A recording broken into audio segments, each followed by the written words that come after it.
All right, we're going to be talking about research in this outline and this video. The magic ingredient in effective advertising, says your textbook, which is Advertising Age, the Principles of Advertising and Marketing Communication at Work, Thorson and Duffy, Cengage Publishing, and I hope you have a copy of it and you're following along. So I mentioned this quotation to you kind of in passing in another outline, in another video, not too far back, but I didn't have the person who actually said this the first time, and it is mentioned in this particular chapter. Half the money I spend on advertising is wasted. The trouble is, I don't know which half. This was John Wanamaker, one of the pioneers of the department store. It should say department store, not story there. So this quotation has been around for a long time, but we do have a much better idea these days of knowing what's working and what is not working. So there's a section in this chapter titled, So How Much Advertising is Wasted? And there have been a number of studies on this. Briggs and Stewart did a research piece called What Sticks? And in that, they estimated that only about 37% of advertising actually works. So it's if that's true, then Wanamaker was optimistic in what he said. But John Philip Jones did some research called When Ads Work, and he argued that there are measurable effects of advertising even after only one exposure.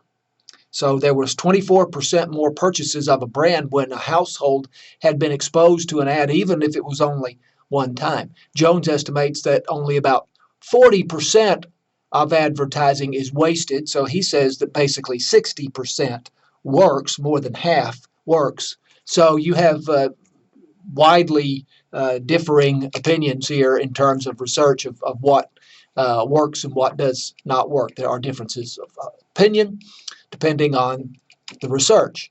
Both of these particular projects were done in the relatively early years of internet advertising, not that long ago, but a lot has changed and new things have come along in very recent years. So we probably have some other means of measurement which we need to look at. The internet certainly has created many new ways to do research. And so we're going to look at some of those. New research methods. Shopper data really is not that new. In the 1990s, computers allowed researchers to connect what television ads went into homes with what those households bought within the next 7 days. So they had some measurement of the effect of television ads over a period of a week. And you could compare how the products that were advertised on television did over the next several days. Text mining is newer, searching through billions of blog or social media messages for comments about the product or brand. So one of the advantages of this is that what people are saying is not influenced by knowing that someone is observing, as they would know in a focus group that they're being watched. And if they are being interviewed, they know that what they say is being analyzed. Whereas if you are commenting on social media, you're not aware that what you're saying is being observed.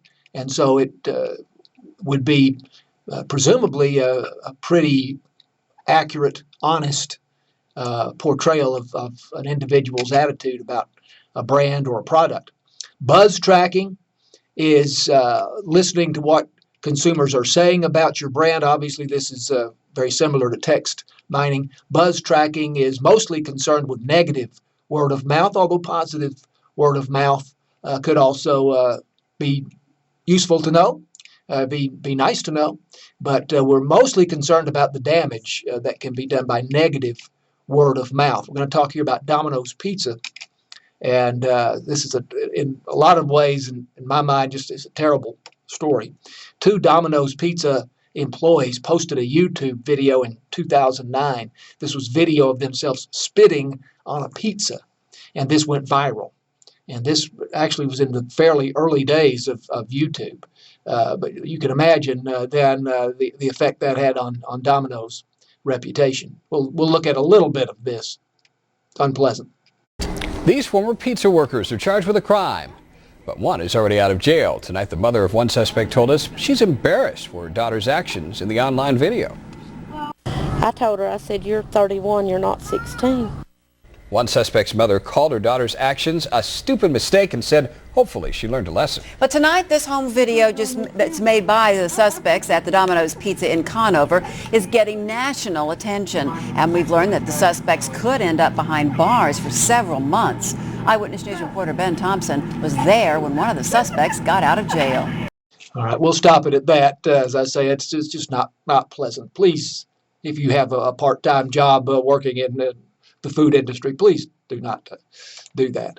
But you can imagine the effect on Domino's. Obviously, it was essential for Domino's to be aware of this and then to respond. And this was the Domino's response.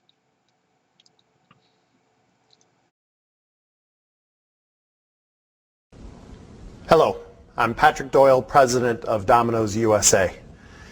Recently, we discovered a video of two Domino's team members who thought that their acts would be a funny YouTube hoax. We sincerely apologize for this incident. We thank members of the online community who quickly alerted us and allowed us to take immediate action. Although the individuals in question claim it's a hoax, we are taking this incredibly seriously. This was an isolated incident in Conover, North Carolina. The two team members have been dismissed and there are felony warrants out for their arrest. The store has been shut down and sanitized from top to bottom. There is nothing more important or sacred to us than our customers' trust. We're re-examining all of our hiring practices to make sure that people like this don't make it into our stores. We have auditors across the country in our stores every day of the week, making sure that our stores are as clean as they can possibly be and that we're delivering high-quality food to our customers day in and day out. So you get the idea of this video. If you want to watch the rest of it, you certainly can. But a thing like that can be just devastating to a business and prevent people from buying their pizza at Domino's. It's easy enough to go somewhere else. So they have to react to that in a very strong and assertive way. So Domino's has had other issues, and they've worked very hard to sort of not exactly rebrand themselves, but to change their image and to improve their image in recent years, and I think successfully. This is another video, different situation.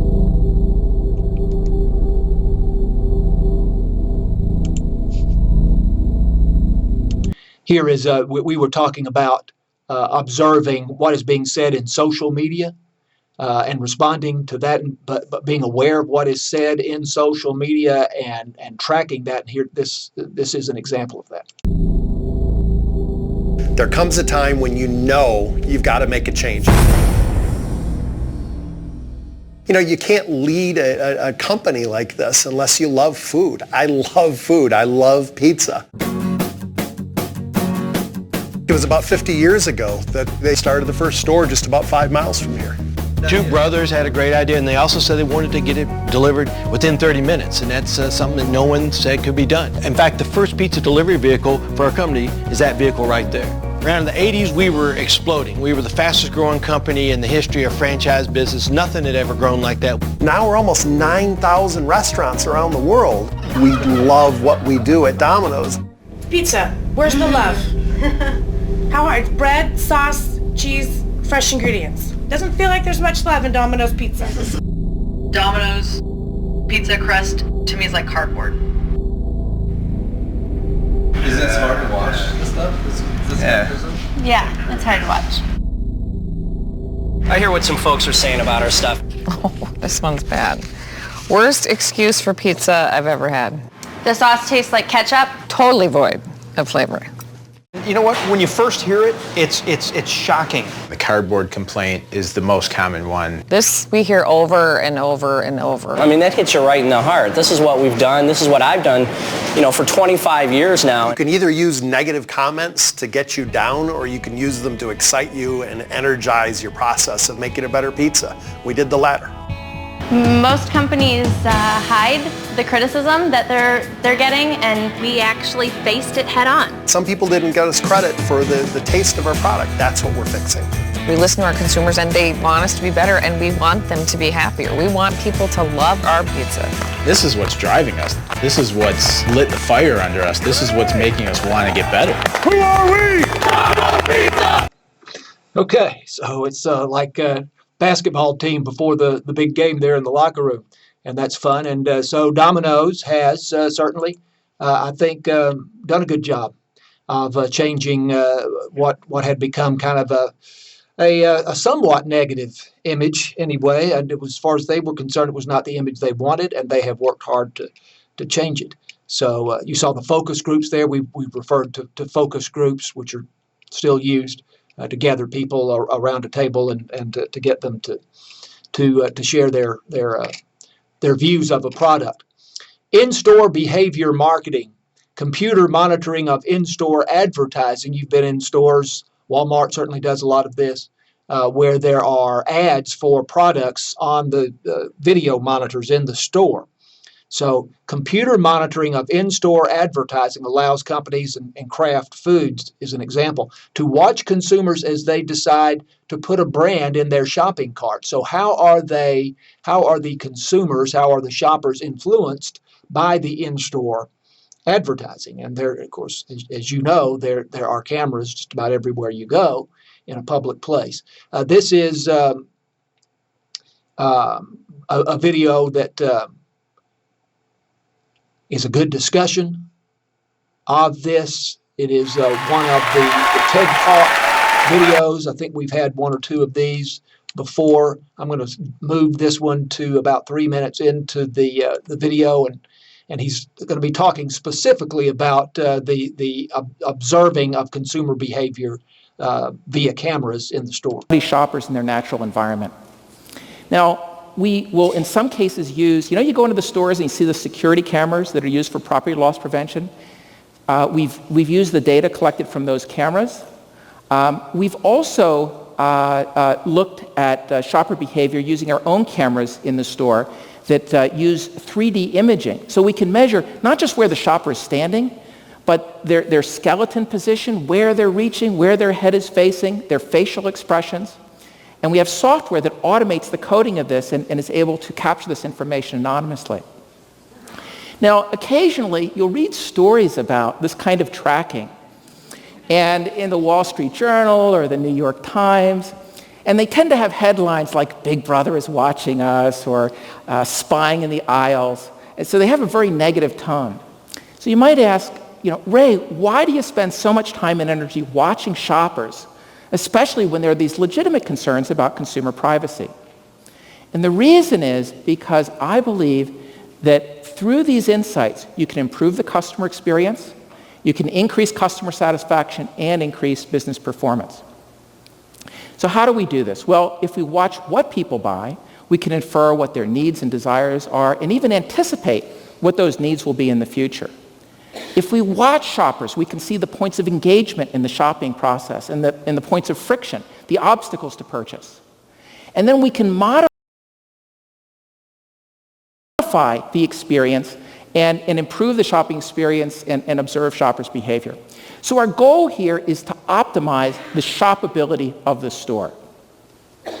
I'll pause it there. You can watch more of that. That's obviously one of the longer videos, but if you're interested in that particular subject, in-store monitoring of consumers, and in particular as it's connected to the in-store advertising, you can watch some more of that. Here's a short video. You can see the computer monitoring of people in a shopping mall.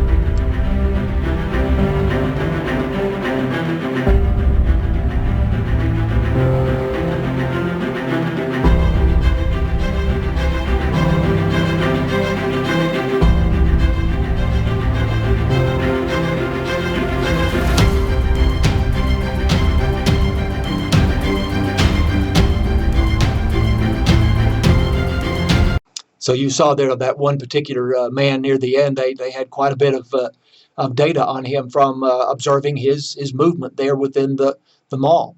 In-store consumer research will eventually be able to tell us how to increase the likelihood that consumers will buy a brand. That was certainly what was being discussed in that TED Talk that we watched for a couple of minutes. There are privacy issues, as he indicated, when people are not aware that they're being watched. But realistically, in public today, you are very often on someone's security camera. In fact, you should probably presume that you are on a security camera. That doesn't alleviate privacy concerns. It doesn't mean it's a good thing. But in reality, this is the world that we live in, and we can pretty much expect that if we're in a public place, that some kind of camera is observing our actions. Wiki sites, wikia.com, is owned by the creator of Wikipedia, Jimmy Wales, very interesting fellow. And wikia.com has wiki sites for television, for games, for music groups, basically for all kinds of things. And then what people have to say about breakfast cereals or what have you, various consumer products can be found on wiki sites. And this is, again, very similar to observing social media and what is said on Facebook and Instagram and the rest of it. Again, these may be truer reflections of their preferences than what has been available from traditional methods such as focus groups. On-the-fly research, advertising campaigns can change with the weather or even what team wins a big game. So now we have much more ability to adjust, to make changes in the advertising campaign, the mix of media and so on, than we have ever had before. New research methods using the internet and computers allow marketers to make course corrections immediately. The new metrics of advertising impact, banners and pop-up ads are evaluated by the number of clicks, of course, and the percentage of clicks now is small and is getting smaller. This is a bit of a concern. This is not a video, but an article. Obviously, I'm not going to read the whole article to you here. You may read all of it if you like. Why aren't banner ads as effective anymore? Banner ads definitely have their purpose, but times are changing and so is their effectiveness. It's vital to know when they work and when they don't. Also, what should you use to advertise instead of banner ads? Banner ads have come a long way, beginning as a clever way to essentially trick internet users into a click. Though they are now capable of delivering more data-driven insight, the banner ad strategy is arguably less effective than it once was. This is because even though banner ads have evolved, so have internet users. People's ability to ignore even the most relevant and alarming internet ads has made them immune to the powers of this type of ad. Furthermore, ad blocking tools have seen a surge in popularity. On top of this, there's also a self-fulfilling prophecy causing banner ads to be effective. Due to users increasingly avoiding banner ads, companies are now spending even less on the practice. So there's concern about the effectiveness of banner ads. Most online advertising is part of a multimedia campaign. So how does the advertiser isolate the comparative impact of television ads, magazine ads, and internet ads? So apart from any problems with banner ads, of course, most advertising campaigns involve a variety of media. So how do you then determine what parts are most effective, what media choices, what media options are having the best effect? Nielsen is a company that you're probably familiar with, and they're best known for television ratings, measurement of television viewing, and they do that with computer connections to home TVs and have for quite some time. And they also measure clicks on the internet. And here's a very good video from Nielsen describing what they do and comparing the different media.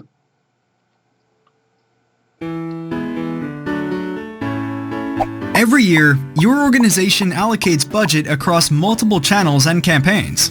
But finding your target audiences and building an effective plan to reach, engage, and convert them has gotten harder than ever. You need to continually test new campaigns and tactics to win new customers, but you also have to prove the impact of those investments on sales.